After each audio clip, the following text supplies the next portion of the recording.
Ijoollee madda mana qabu dhabee mani yeroo man dhufu ijoollee nama itti kennan dheeru dhabee ijoollee nama waajjira mootummaa keessa hojjetu. Waajjira mootummaa keessa hojjetu. Guyyaatti mootummaadhaaf sa'aatii meeqa hojjetu guyyaatti? Guyyaatti isaan 8. Torbanitti mootummaadhaaf sa'aatii 40 hojjetu.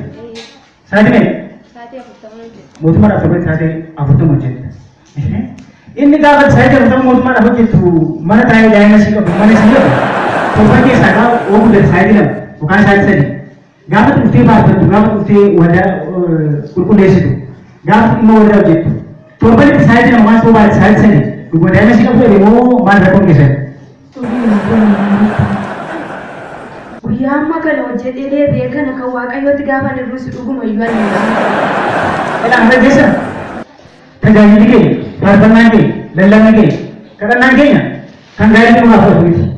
Singalee kan daa'ima godhatti muraaf fudhatu miti. Kan maddinaa bitu kan tajaajilu waaqayyoon amma dhumaatti. Amma dhumaatti jabaatee dhaabatti tajaajilu qabda.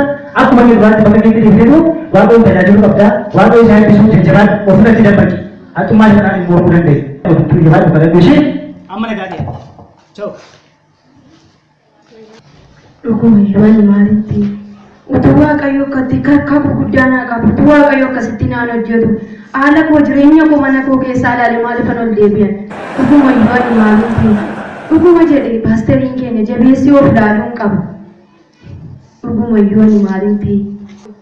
Daa'imummaa keenyatti waaqayyoon ni waaqessine, yeroo dargaggummaa keenyatti yeroo mana godhatiin waaqayyoon ni waaqessine. Maalli haala keessa dhaabbannee waaqayyoon waaqessuu hin qabnu waaqayyoon waaqeffadhu. Haaluma duraan keessa turte keessa dhaabbadhutti namoonni yeroo duraa ijoollee kee daa'imman kee mana keessi eegan yeroo waaqayyoon waaqeffatutti daqiiqaa 2 sa'aatii 2 waaqayyoon waaqeffachuu hin dadhabdu.